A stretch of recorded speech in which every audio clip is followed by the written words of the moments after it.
우리의 찬양의 고백을 받아주신 줄 믿습니다. 우리 함께 옆에 분과 인사하시겠습니다. 사랑합니다.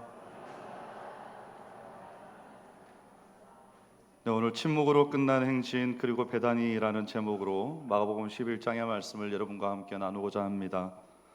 오늘은 예수님께서 십자가를 지시기 위해서 예루살렘으로 입성하신 것을 기념하는 종려주일입니다. 우리가 성경을 읽을 때 빠지기 쉬운 함정 중에 하나는 우리가 우리의 본문에 너무나 익숙해진 나머지 그 본문 자체가 우리에게 가져다 주는 어떤 긴장감, 그리고 본문 자체의 의미, 본래 저술할 때의 환경과 상황, 이런 것들입니다. 오늘 마가복음 11장 예루살렘 입성 기사 역시 마찬가지입니다. 우리가 흔히 이 장면을 군중들의 어떤 열렬한 환호와 또 예수님의 영광스러운 행진 등으로 잘 기억하고 있습니다.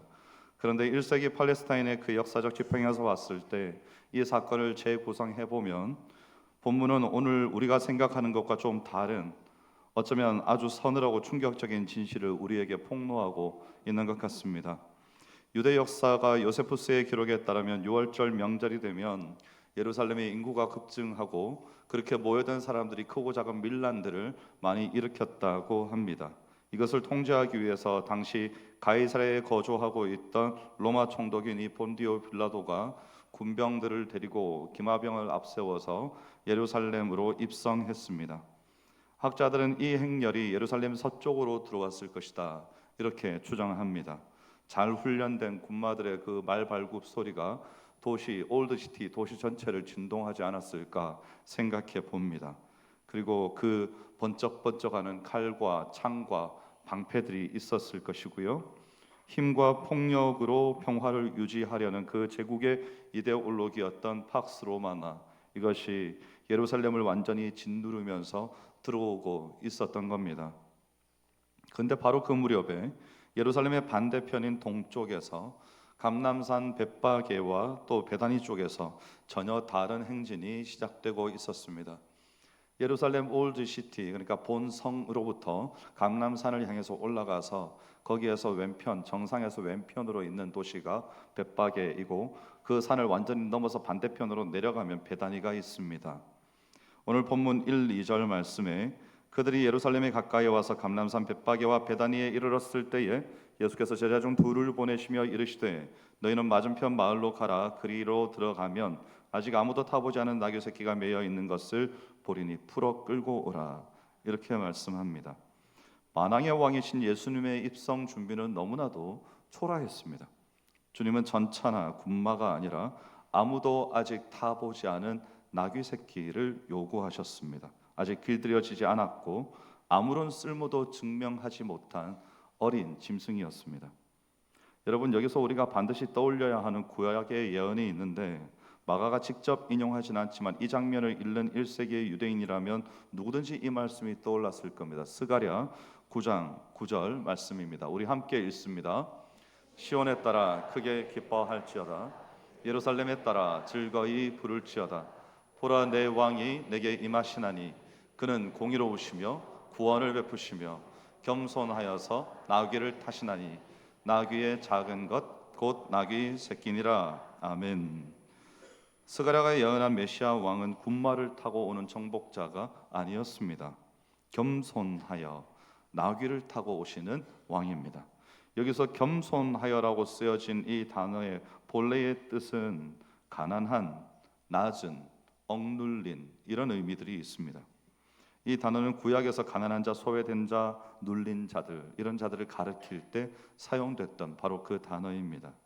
메시아의 왕됨은 위에서 내려 찍는 그런 권력이 아니라 가장 낮은 곳으로 내려가는 겸비함 속에서 드러난다는 것입니다. 이것이 바로 지금까지 우리가 한 달을 넘게 묵상해 온 그 백의종군의 걸음의 핵심입니다. 빌립보서에 예수님의 마음이 있었습니다. 그리고 요한복음에 세족식이 있었고 마가복음에 옥합이 있었고 누가복음에 겟세마니의 기도가 있었습니다.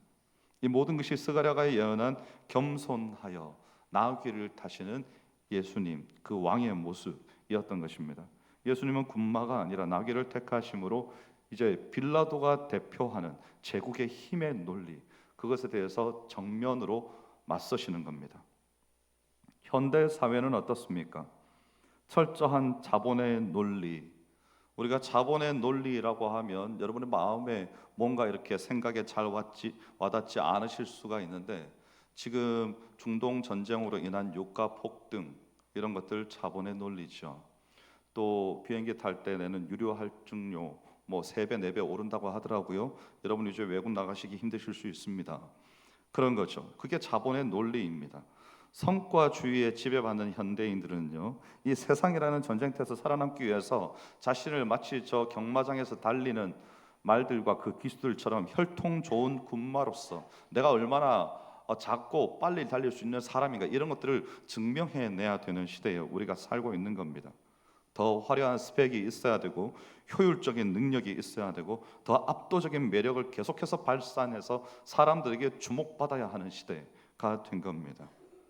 사람들은 저마다 예루살렘의 서쪽에서 이 로마의 군병들처럼 번쩍번쩍하는 칼과 창과 방패를 들고 갑옷을 입고 멋있는 말을 타고 사람들의 환호를 받으면서, 부러워하는 시선들을 받으면서 거기에 입성하고 싶어 합니다.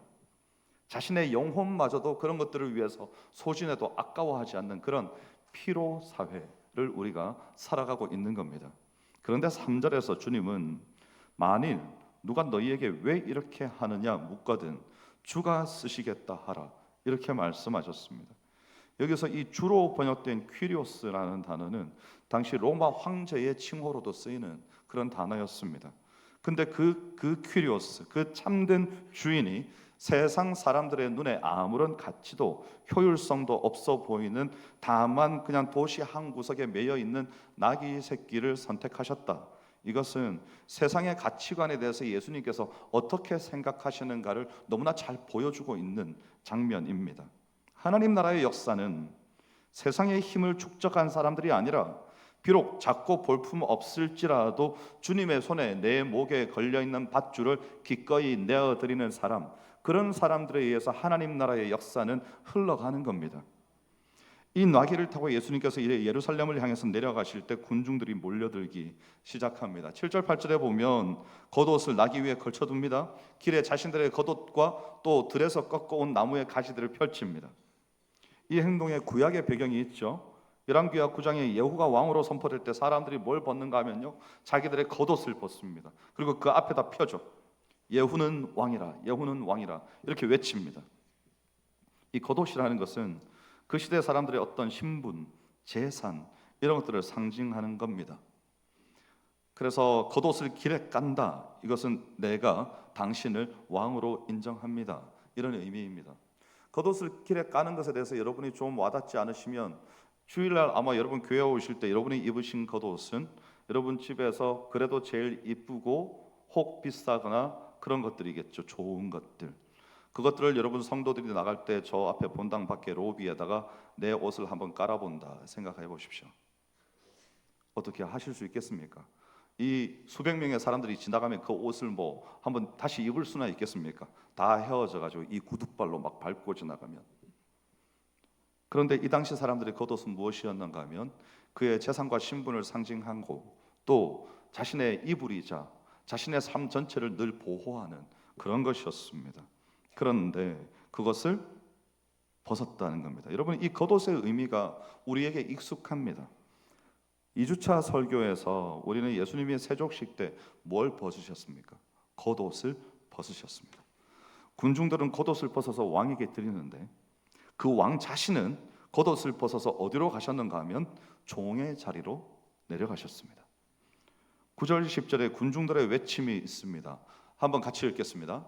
앞에서 가고 뒤에서 따르는 자들이 소리 지르되 호산나 찬송하리로다, 주의 이름으로 오시는 이여 찬송하리로다, 오는 우리 조상 다윗의 나라여 가장 높은 곳에서 호산나 하더라. 아멘. 호산나는 시편 118편 25절에 등장한 아주 간절한 기도입니다. 이 호시아나라는 것은 여호와여 구하옵나니 이제 구원하소서라는 뜻입니다. 근데 이 시편 118편을 끝까지 읽어보면요, 건축자가 버린 돌이 집 모퉁이의 머릿돌이 되었나니, 이렇게 적혀 있습니다. 시편 118편의 메시아는 사람들에게 버림받는 돌, 철저히 고난받고 거부당하는 그런 돌이었습니다. 그런데 지금 예루살렘의 군중들은 이 시편의 앞부분만 취하고 뒷부분은 버리는 겁니다.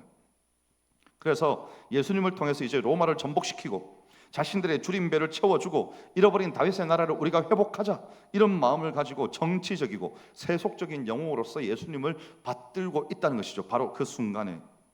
그래서 이 호산나의 원래 뜻이 구원하소서라는 뜻이지만 그들이 원한 구원은 십자가에서 자신들을 구원해 주는 것이 아니고 자신들의 욕망의 성취를 말하고 있다, 이런 거였습니다. 그래서 자신들의 욕망을 어디에다 투영했는가 하면 예수라는 인물에다가 투영을 해가지고 집단적인 착각을 일으킨 것이죠. 여러분, 이 군중의 모습이 오늘 우리의 모습을 아주 뼈아프게 찌르는 겁니다. 수많은 사람들이 교회를 찾아오고 예수의 이름을 부릅니다. 그런데 그들이 부르시는 그 호산나의 이면에 십자가의 예수가 아니라 내 삶의 문제를 해결해주고 나의 자아 실현을 도와줄 수 있는 도구로서의 그런 욕망들이 계속해서 도사리고 있는 겁니다. 안 그렇습니까? 우리 다 그렇습니다. 하나님을 내가 원하는 것을 얻어내기 위한 어떤 수단으로 전락시키는 종교적인 소비주의, 이런 것입니다. 이런 맹목적인 기대는요, 내가 원하는 응답이 주어지지 않을 때 어떤 식으로 변하는지 아십니까? 예수 그리스도를 호산나 다윗의 자손으로 오시는 이여 우리의 왕이시여라고 바로 며칠 전에 큰 소리로 함성을 지르면서 환호했던 그들이 이제 곧 며칠 후에 어떻게 변합니까? 예수를 십자가에 못 박아라, 예수를 십자가에 못 박아라, 이렇게 외치는 폭도들로 변하는 겁니다. 똑같은 사람들입니다. 참된 신앙이라는 것은 내 욕망을 이루기 위해서 주님을 동원하는 것이 아니고 주님의 뜻을 이루기 위해서 나의 겉옷을 포기하는 겁니다. 마가복음이 이제 이 소란스러운 광장의 한복판에서 가장 신비스럽고도 숭고한 결말을 11절에 숨겨두었습니다. 함께 읽겠습니다. 예수께서 예루살렘에 이르러 성전에 들어가사 모든 것을 둘러보시고 때가 이미 저물매 12 제자를 데리시고 베다니에 나가시니라. 아멘. 군중들의 열광적인 그 환호 소리를 뒤로 하고 예루살렘의 심장부인 그 성전에 입성하신 예수님께서 그곳에서 어떤 기적도, 정치적인 연설도, 왕으로서의 즉위식도 전혀 행하지 않으셨습니다. 마가는 주님께서 그저 모든 것을 둘러보셨다, 이렇게 표현합니다. 여기서 이 둘러보시고라는 표현에 우리가 좀 주목해 봐야 됩니다. 마가복음에 7번 등장하는 마가가 사용하고 있는 아주 특이한 표현입니다. 예수님이 노한 눈으로 바리새인들을 둘러보실 때 3장에 나오죠. 5절에 참 가족이 누구인지 둘러보실 때, 이건 3장 34절입니다. 혈루증 여인이 어디 있는지 둘러보시면서 찾으실 때, 이건 5장 32절이고요. 부자 청년을 향해서 둘러보실 때, 그건 10장 23절입니다. 결정적인 순간에 이 단어를 사용합니다. 마가에게 예수님께서 둘러보시는 것은 그냥 시선이 아니었습니다. 아무도 보지 못하는 것을 꿰뚫어 보시는 하나님의 시선이었던 겁니다. 우리 주님의 눈은요, 금과 대리석으로 화려하게 장식되어 있는 헤롯 성전을 바라보신 것이 아니라 그 너머에 있는 기도의 본질들은 다 사라져버리고 종교적인 비즈니스들과 그리고 허울뿐인 제사들, 예배들만 남아있는 그 공간의 끔찍한 허무함, 이것을 바라보신 겁니다. 아무 말씀도 하지 않으셨습니다. 환호하는 군중들이요, 화려한 성전요, 예수님을 잡지 못했습니다. 여러분, 침묵이 때로는 말보다 더 무서운 겁니다. 그리고 날이 저무니까 우리 주님께서 미련 없이 돌아서십니다. 예수님의 발걸음이 어디로 갔는가 하면 예루살렘 외곽, 저 감람산 너머 건너편에 시별이 떨어져 있는 베다니라는 마을입니다. 베다니의 이 어원에 대해서는 여러 가지 해석이 있는데, 가난한 자의 집, 고통받는 자의 집, 이렇게 추정을 합니다. 나병 환자 시몬이 있고, 죽었다 살아난 나사로가 있고, 마리아의 눈물과 향유가 있고, 화려한 예루살렘 중심부에서 밀려나서 소외되어 있는 사람들이 모여 사는 곳, 그곳이 베다니였습니다. 우리 겸손한 왕께서는 조용히 거기로 가신 겁니다. 그리고 마가복음의 구조를 보면 이 11절의 침묵은 다음 날 일어날 일에 마치 전조와도 같았습니다. 이튿날 예수님께서 성전에 오셔서 매매하는 자들을 뒤집어 엎으시고 내어 쫓으시고요, 내 집은 만민이 기도하는 집이라 칭함을 받으리라 하지 아니하였느냐, 너희는 강도의 소굴을 만들었도다 라고 호통을 치면서 선언하셨습니다. 그래서 이 11절의 침묵은 예수님께서 아유 더 이상 안 되겠구나, 모르겠다, 이런 체념이 아니었습니다. 다음 날 심판을 준비하시는 그런 침묵이었던 것이죠.